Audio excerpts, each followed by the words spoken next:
Najstarejši dokument, ki ga hranijo v Pokrajinskem arhivu Nova Gorica, je register zemljiškega gospostva Dobrovo iz leta 1501.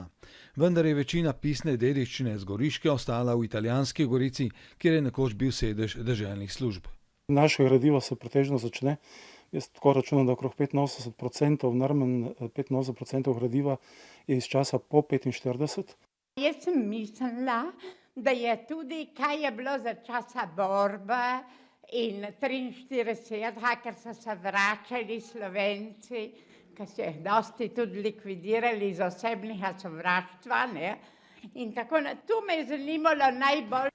Obiskovalci arhiva so raziskovalci, ki se z zgodovino ukvarjajo profesionalno ali ljubiteljsko, iščejo prednike ali druge pravne in upravne postopke. Lahko se pozanima o stvareh tudi po internetu, po telefonu, se napove, tako da lahko gradivo pripravimo za njega in ko pride v čitalnico, ga dobi v uporabo in pač lahko sam vidi, kaj je, oziroma poišče tisto, kar ga zanima. Vendar jih tare prostorska stiska. Z odkupom dodatnih prostorov prav v tej stavbi smo nekako v zaključni fazi usklajevanja pogodbe z lastniki in jaz upam, da smo premagali vse formalne ovire. Mi prevzemamo gradivo tam v povprečju okrog leta 90, naprimer, to je še klasično gradivo, večinoma na papirju. Se pa seveda že pojavlja zdaj nove oblike in sicer elektronsko gradivo, ki je pa popolnoma druga zgodba.